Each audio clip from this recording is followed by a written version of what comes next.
আপনি আপনার স্ত্রীর কাছে বসে আছেন, একটা ফুরফুরে মনে, আনন্দ চিত্তে স্ত্রীর সাথে আলাপ করছেন, তার সাথে আপনি ভাব আদান প্রদান করছেন, আল্লাহর আরশ পর্যন্ত খুশি হয়ে যায়। সুবহানাল্লাহ, আল্লাহর আরশ পর্যন্ত খুশি হয়ে যায়। যতক্ষণ পর্যন্ত আপনি এইভাবে আপনার স্ত্রীর সাথে কথা বলতে থাকেন, স্ত্রীর কাছে বসা থাকেন, আপনার আমলনামার মধ্যে সওয়াব লিখতে থাকে। রাসূল পাক সাল্লাল্লাহু আলাইহি সাল্লাম এই কথা বলার পর এক সাহাবী বললেন, ইয়া রাসূলুল্লাহ, স্ত্রীর সাথে একসাথে শুবো, একসাথে ঘুমাবো, একসাথে খাবো, একসাথে তাকে আদর করব, এটা কি সওয়াবের কাজ হতে পারে? রাসূল পাক সাল্লাল্লাহু আলাইহি সাল্লাম বললেন, আচ্ছা তোমার স্ত্রীকে না নিয়ে তুমি যদি আরেকজন স্ত্রীর কাছে বসে থাকো, আছে কি না? আছে কি না? মজাই লাগে, উনিও খাইবেন, রেডি থাকেন। তুমি অন্য কোনো স্ত্রীর পাশে বসে বসে ফিস ফিস ফিস ফিস করলা, মজাই লাগবে, তবে মনে রেখে দিও তোমার আমলনামার মধ্যে জেনার গুনাহ লেখা হবে। তুমি যতক্ষণ তোমার স্ত্রীর কাছে বসা থাকবে, জান্নাতের দরজাগুলি তোমার জন্য খোলা আরম্ভ হয়ে যাবে। আর যতক্ষণ পর্যন্ত পরস্ত্রীর সাথে বসা থাকবে, ততক্ষণ পর্যন্ত তোমার আমলনামার মধ্যে গুনাহ লেখা হবে কিনা। সাহাবায়ে কেরাম বলেন, ইয়া রাসূলুল্লাহ, অন্য স্ত্রীর সাথে বসলে তো গুনাহ তো হবেই, তাহলে তার উল্টাটা তোমার হালাল বউর সাথে বসলে, তোমার হালাল যাকে হালাল করেছো তার সাথে বসলে সব হয়ে যাবে। সুবহানাল্লাহ, সুবহানাল্লাহ। শাস্ত্রলে বসতে ভাল লাগে, টিভি দেখতে ভাল লাগে, আরেকজনের ভাবিকে ডেকে ডেকে মুখের মধ্যে পানি এনে দেয়, ভাবি কেমন আছেন, বউকে বলো না, বউ তুমি কেমন আছো, শরম লাগে, শরম লাগে।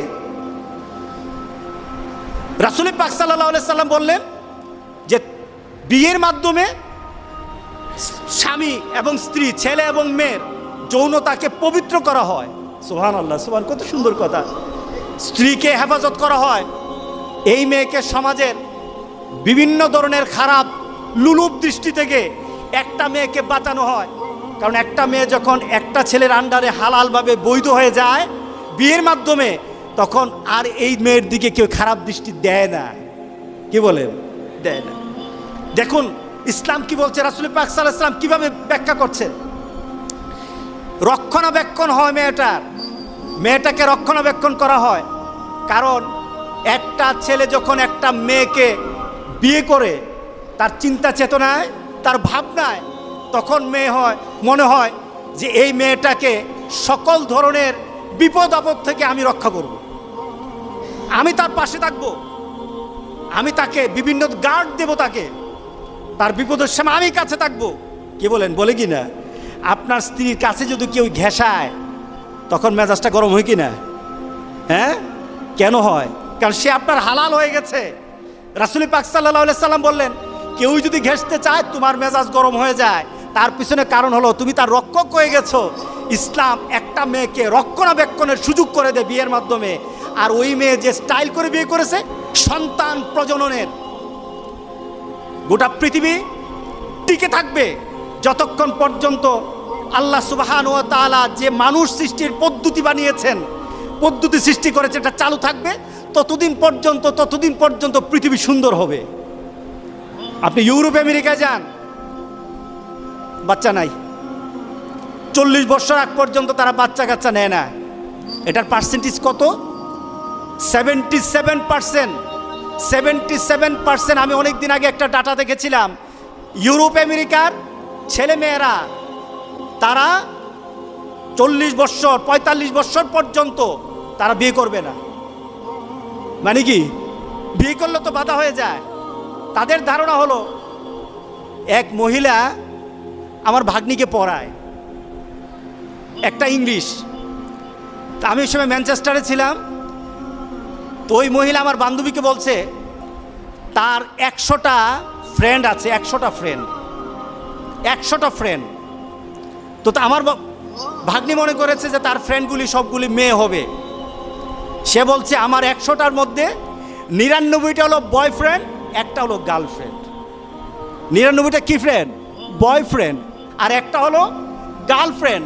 কারণ তাদের কথা হলো বিয়ে আর বাচ্চা নেওয়ার মাধ্যমে আমাদের জীবনের যে একটা চাহিদা আছে, চাহিদাটা নষ্ট হয়ে যাবে, চাহিদাটা পূরণ করতে পারবো না। সুতরাং 100 ফ্রেন্ড কোন দিন কার কাছে যাবে এটাও তার তালিকা নাই। এটা হলো পশু থেকে আরো খারাপ। কি বলেন? ঠিক আছে কিনা বলেন? পশু থেকে আরো খারাপ। কিন্তু ইসলাম বলে কি? ইসলাম বলে যে তোমাদের একটা নির্দিষ্ট সময়সীমা, আমাদের সমাজে যেটা আছে 18 বছর, এটাও তো রাষ্ট্রীয় হতে পারে, কিন্তু ইসলাম কিন্তু বলে দিয়েছে যখনই কোনো ছেলে আর মেয়ের মাঝে অবাধে যৌনাচার এবং হারাম পথে চলে যাওয়ার কোনো ধরনের সিমটম তার মধ্যে দেখা যাবে, তখনই তাকে বিয়ে করে দাও, তখনই বাবার কর্তব্য তাকে বিয়ে দিয়ে দাও। এটা আমার ইসলাম বলেছে, এটা আমার আল্লাহ বলেছেন, এটা আমার রাসূলের বলা। সুতরাং যতক্ষণ পর্যন্ত এই পদ্ধতি চালু না হবে, জেনা ব্যভিচার কমবে না, বাড়তেই থাকবে, বাড়তেই থাকবে, লিভ টুগেদার বাড়তে থাকবে।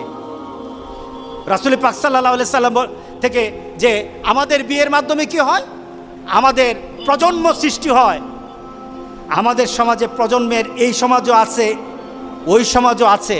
মুসলমানরাও বলে যদি বিয়ের মাধ্যমে সন্তান জন্ম নেয়, এই সন্তানগুলি হলো আখিরাতের পুঁজি। কোথাকার পুঁজি? আখিরাতের পুঁজি।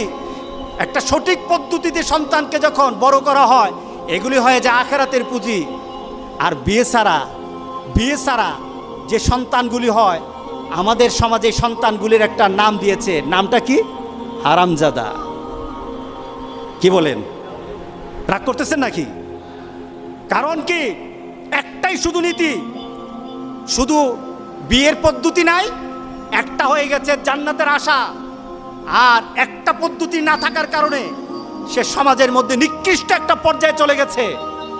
এই নীতির মধ্যে যারা আঘাত করবে, আল্লাহর কসম, আল্লাহ দুনিয়া তো তাকে দেখাবেন, আখেরাত তো তাকে ছাড়বেন না। কি বলেন? ঠিক আছে কিনা বলেন? একটা সঠিক পদ্ধতিতে এই সমাজের মধ্যে মানুষ বৃদ্ধির একটা ব্যবস্থা হয়ে যায়। এরপরে কি হয়? রাসূল পাক সাল্লাল্লাহু আলাইহি সাল্লাম কাল হাসুরের দিনের সাহাবায়ে কেরামদের সাথে একটা গর্ব করতেছিলেন। সুবহানাল্লাহ, উম্মত নিয়ে গর্ব করতেছিলেন। কি গর্ব? রাসূল পাক সাল্লাল্লাহু আলাইহি সাল্লাম বলছিলেন কাল হাসুরের দিন উম্মতরা দাঁড়ানো থাকবে, নবীরা সামনে থাকবে, উম্মত দাঁড়ানো থাকবে। কোন উম্মত হবে, কোন নবীর পেছনে উম্মত হবে 50 জন, 1000 জন, লক্ষ জন, কোটি জন হবে।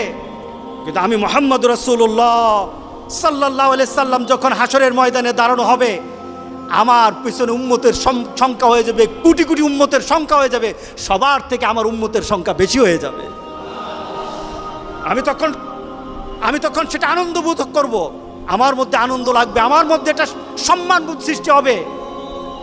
বিয়ের মাধ্যমে রাসূল পাক সাল্লাল্লাহু আলাইহি সাল্লামকে ওই আখিরাতের ময়দানে, হাসরের ময়দানে যারা বিয়ে করে হালালভাবে সন্তান জন্ম দেয়, তারা রাসূলের সম্মান বৃদ্ধির জন্য তারা ব্যবস্থা করে। জোরে বলেন সুবহানাল্লাহ।